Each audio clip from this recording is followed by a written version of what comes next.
Praise the Lord. ദൈവത്തിൻ്റെ അതിപരിശുദ്ധ നാമം വാഴ്ത്തപ്പെടുമാറാകട്ടെ. നമ്മുടെ ദൈവം സ്തുതികളുടെ മധ്യത്തിൽ വസിക്കുന്ന ദൈവമാണ്. നമ്മുടെ ദൈവം ആരാധനകൾക്കും സ്തുതികൾക്കും യോഗ്യനായ ദൈവമാണ്. 24 മണിക്കൂറും ദൂതന്മാരും സറാഫുകളും ഒക്കെ ഒരുമിച്ച് ആരാധിക്കുന്ന ആരാധനകളുടെ മധ്യത്തിൽ വസിക്കുന്നവനാണ് ദൈവം. ആ ദൈവ സാന്നിധ്യം നമ്മുടെ മധ്യത്തിൽ ഇറങ്ങി വരണമെന്നും നമ്മുടെ കുടുംബത്തിനകത്ത്, നമ്മുടെ വ്യക്തിപരമായ ജീവിതത്തിൽ നമ്മളായിരിക്കുന്ന സാഹചര്യങ്ങളിൽ ദൈവ സാന്നിധ്യത്തിൻ്റെ പൂർണ്ണ തോതിൽ അത് അനുഭവിക്കണമെന്ന് നാം ആഗ്രഹിക്കുന്നുണ്ടെങ്കിൽ ആ ദൈവത്തെ സ്തുതിക്കുവാനായിട്ട് തയ്യാറാകണം. ദൈവം ആരാണെന്നറിഞ്ഞ്, ദൈവത്തിൻ്റെ വലിപ്പം, ദൈവത്തിൻ്റെ മാഹാത്മ്യം തിരിച്ചറിഞ്ഞ് ദൈവത്തിന് തക്ക മഹത്വം കൊടുക്കുന്ന ഒരു ദൈവഭക്തൻ്റെ ഭവനത്തിനകത്ത് ദൈവം ഇറങ്ങി വരും. ദൈവ സാന്നിധ്യം ആ ഭക്തന് തൻ്റെ ഭവനത്തിനകത്ത് താനായിരിക്കുന്ന സാഹചര്യങ്ങളിലൊക്കെയും അനുഭവിച്ചറിയുവാനായിട്ട് കഴിയും. വേദപുസ്തകം നാം പരിശോധിക്കുമ്പോൾ ദൈവത്തിന് തക്കതായ മഹത്വം കൊടുത്ത നിരവധി വ്യക്തിജീവിതങ്ങളെ നമുക്കെടുത്ത് പഠിക്കുവാനായിട്ട് കഴിയും. പ്രത്യേകിച്ച് ദാവീദ് രാജാവ് അതിൽ ഏറ്റവും മുൻപന്തിയിൽ നിൽക്കുന്ന ഒരു മനുഷ്യനായിരുന്നു. ദൈവത്തെ വേണ്ട വിധത്തിൽ ആരാധിക്കുവാൻ, ദൈവത്തെ ആരാധിക്കുന്നതിൻ്റെ മാഹാത്മ്യവും അതിൻ്റെ മാധുര്യവും അതിൻ്റെ പ്രാധാന്യതയും തിരിച്ചറിഞ്ഞ് ദൈവത്തിന് തക്കതായ മഹത്വം കൊടുക്കുവാനായിട്ട് കാര്യങ്ങളെല്ലാം ക്രമീകരിച്ച ഒരു ദൈവഭക്തനായിരുന്നു ദാവീദ് എന്നുള്ള രാജാവ്. വേദപുസ്തകത്തിൽ 1 ദിനവൃത്താന്തം 6-ാം അധ്യായം അതിൻ്റെ 31 മുതൽ 32 വരെയുള്ള വചനങ്ങളിൽ ഇങ്ങനെ നാം വായിക്കുന്നുണ്ട്. പെട്ടകത്തിന് വിശ്രമമായ ശേഷം ദാവീദ് യഹോവയുടെ ആലയത്തിൽ സംഗീത ശുശ്രൂഷയ്ക്ക് നിയമിച്ചവർ ഇവരാകുന്നു. അവർ ശലോമോൻ യെരൂശലേമിൽ യഹോവയുടെ ആലയം പണിതതുവരെ തിരുനിവാസമായ സമാഗമന കൂടാരത്തിന് മുമ്പിൽ സംഗീത ശുശ്രൂഷ ചെയ്തു. അവർ തങ്ങളുടെ മുറപ്രകാരം ശുശ്രൂഷ ചെയ്തു പോന്നു.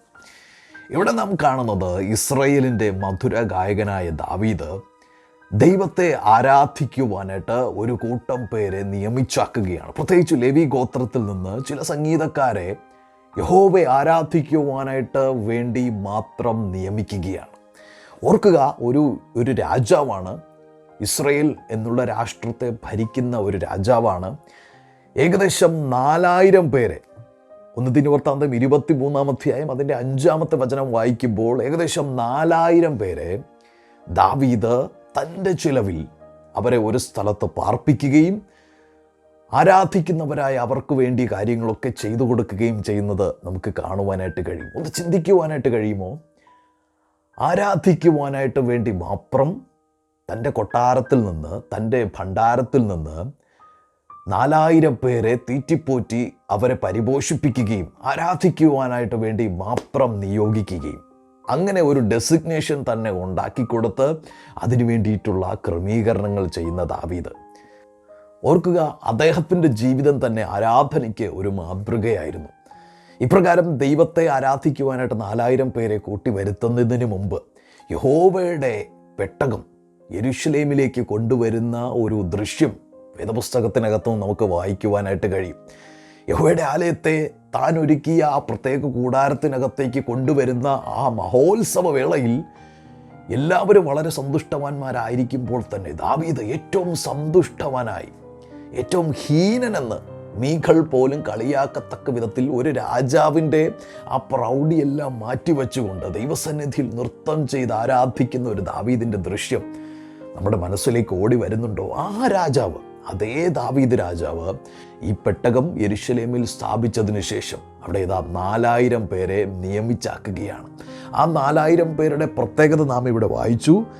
അവർ തങ്ങളുടെ മുറപ്രകാരം ശുശ്രൂഷ ചെയ്തു പോന്നു. വളരെ ഓർഗനൈസ്ഡ് ആയിട്ട്, ഒരിക്കൽ പോലും ഇടമുറിയാതെ ദൈവത്തെ ആരാധിക്കുന്ന ആരാധനയുടെ ശബ്ദങ്ങൾ ആ കൂടാരത്തിന് മുമ്പിൽ ഉയരണമെന്നുള്ള ആഗ്രഹത്തോടുകൂടെ ദാവീദ് ഈ വിധത്തിലുള്ള ക്രമീകരണങ്ങളൊക്കെ ചെയ്യുന്നത് നമുക്ക് കാണുവാനായിട്ട് കഴിയും. ഇനി 1 ദിനവൃത്താന്തം തന്നെ 16-ാം അധ്യായം അതിൻ്റെ 4-ാമത്തെ വചനം മുതൽ ഇങ്ങനെ നാം വായിക്കുകയാണ്. അവൻ യഹോവയുടെ പെട്ടകത്തിൻ്റെ മുമ്പിൽ ഇസ്രായേലിൻ്റെ ദൈവമായ യഹോവയ്ക്ക് കീർത്തനവും വന്ദനവും സ്തോത്രവും ചെയ്യുവാൻ ലേവ്യരിൽ നിന്ന് ശുശ്രൂഷകന്മാരെ നിയമിച്ചു. അവരിൽ പ്രധാനികൾ ആരൊക്കെയാണെന്ന് നാം കാണുകയാണ്. ആസാഫ് തലവൻ, 4000 പേരുള്ള ഈ സംഗീതക്കാരിൽ ആസാഫിനെ തലവനാക്കി വയ്ക്കുകയാണ്. രണ്ടാമൻ സഖരിയാവ്, പിന്നെ യെയിയേൽ,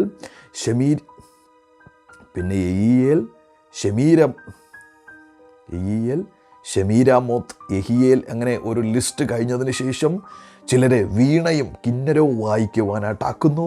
ആസാഫ് കൈത്താളം കൊട്ടി. പുരോഹിതന്മാരായ ബെനായാവും യഹസിയേലും ദൈവത്തിൻ്റെ നിയമപ്പെട്ടകത്തിൻ്റെ മുൻപിൽ നിരന്തരം കാഹളമോതി. അങ്ങനെ ഇതാ ഒരു വലിയ ആർപ്പിൻ ഘോഷത്തോടുകൂടെ ദൈവത്തെ ആരാധിക്കുന്ന ശബ്ദം ആ കൂടാരത്തിന് മുമ്പിൽ നിന്ന് ഉയരുവാനായിട്ട് തുടങ്ങുകയാണ്. ആരാധനയ്ക്ക് യോഗ്യനായ ദൈവത്തിൻ്റെ സന്നിധിയിലേക്ക് ഈ ആരാധന ഉയരുമ്പോൾ സ്വാഭാവികമായി ഇസ്രായേലിൻ്റെ ചരിത്രത്തിൽ തന്നെ ഏറ്റവും നന്നായി ഇസ്രായേലിനെ ഭരിച്ച രാജാവ് ദാവീദായിരുന്നു എന്ന് കാണാം. മാത്രമല്ല 9-ാം അധ്യായം അതിൻ്റെ 33-ാമത്തെ വചനത്തിലെത്തുമ്പോൾ ലേവ്യരുടെ പിതൃഭവനങ്ങളിൽ പ്രധാനന്മാരായ ഇവർ സംഗീതക്കാരായി ആകാരങ്ങളിൽ പാർത്തിരുന്നു. അവർ രാവും പകലും തങ്ങളുടെ വേലയിൽ ഭാരപ്പെട്ടിരുന്നത് കൊണ്ട് മറ്റു ശുശ്രൂഷകളിൽ നിന്ന് ഒഴിവുള്ളവരായിരുന്നു. ഇവരുടെ മറ്റൊരു പ്രത്യേകതയെപ്പറ്റി പറഞ്ഞിരിക്കുകയാണ്. രാവും പകലും അവർ ചെയ്യുന്ന വേലയിൽ എന്ന് പറഞ്ഞാൽ ആ സംഗീത ശുശ്രൂഷയിൽ, ദൈവത്തെ ആരാധിക്കുന്ന ആ പ്രവൃത്തിയിൽ അവർ ഭാരപ്പെട്ടിരുന്നു. അവർ അത്രയും സ്ട്രെയിൻ എടുത്ത് ദൈവത്തെ ആരാധിക്കുവാനായിട്ട് ദാവീദ് അവരെ ഉത്സാഹിപ്പിച്ചിരുന്നു എന്ന് നാം വായിക്കുകയാണ്. എന്നെ കേൾക്കുന്ന പ്രിയ ദൈവപൈതലേ, ഇന്ന് പകലിൽ നമ്മുടെ ഭവനത്തിനകത്തും ഇതേ ദൈവത്തിൻ്റെ സാന്നിധ്യം ഇറങ്ങി വരണമെന്ന് നാം ആഗ്രഹിക്കുന്നുണ്ടെങ്കിൽ നമ്മുടെ ജീവിതത്തിലും ഇതുപോലെ നിരന്തരമായി ദൈവത്തെ ആരാധിക്കുന്ന ആരാധനയുടെ ശബ്ദം ഉയരുക തന്നെ വേണം. നമ്മുടെ വ്യക്തിപരമായ ജീവിതത്തിൽ എത്രത്തോളം ഓരോ ദിവസവും ദൈവത്തെ ആരാധിക്കുവാനായിട്ട് കഴിയുമോ, എത്രത്തോളം ദൈവത്തിന് സ്തുതിയും സ്തോത്രവും കരയറ്റുവാനായിട്ട് കഴിയുമോ. എബ്രായർക്കെഴുതിയ ലേഖനം 13-ാം അധ്യായം അതിൻ്റെ 15 ഇങ്ങനെ വായിക്കുന്നുണ്ട്. അതുകൊണ്ട് അവൻ മുഖാന്തരം നാം ദൈവത്തിന് അവൻ്റെ നാമത്തെ ഏറ്റുപറയുന്ന അധരഫലമെന്ന സ്തോത്രയാഗം ഇടവിടാതെ അർപ്പിക്കുക. അല്പം പോലും ഇടവിടാതെ. ഇപ്രകാരം പറയട്ടെ, ഉറങ്ങുമ്പോൾ പോലും ദൈവത്തെ സ്തുതിക്കുന്ന, ദൈവത്തെ ആരാധിക്കുന്ന ഒരു മനുഷ്യനായി നാം മാറ്റപ്പെടണം. ആരാധന നമ്മുടെ ഒരു ലൈഫ് സ്റ്റൈലായി മാറ്റപ്പെടണം. ദാവീദ് ഇപ്രകാരം ആരാധനയ്ക്കൊരു സ്റ്റാൻഡേർഡ് സെറ്റ് ചെയ്തതുപോലെ നമ്മുടെ കുടുംബത്തിനകത്തും ആരാധനയ്ക്ക് പ്രത്യേക സമയങ്ങൾ എന്നുള്ളതിനേക്കാൾ ഉപരി എപ്പോഴും ദൈവത്തെ ആരാധിക്കുന്ന നിലവാരത്തിലേക്ക് നമ്മുടെ കുടുംബം, നമ്മുടെ വ്യക്തിപരമായ ജീവിതം, നമ്മായിരിക്കുന്ന സാഹചര്യങ്ങൾ, നമ്മുടെ സറൗണ്ടിങ്ങുകളെല്ലാം ആ വിധത്തിൽ ഓർഗനൈസ് ചെയ്യുവാനായിട്ട് നമുക്ക് ഇന്ന് ആളുകളിൽ തയ്യാറാകാം. ദൈവത്തെ ആരാധിക്കുന്നവൻ തകർന്നു പോവുകയില്ല. ദൈവത്തെ ആരാധിക്കുന്നവനുമേൽ ദൈവ സാന്നിധ്യം എപ്പോഴും ഉണ്ടായിരിക്കും. അവനെ കരുതുവാൻ, അവനെ കാക്കുവാൻ ആ ദൈവം സർവശക്തൻ. ദൈവത്തെ ആരാധിക്കാം. ദൈവം നമ്മളെ അനുഗ്രഹിക്കട്ടെ. ആമേൻ. God bless U.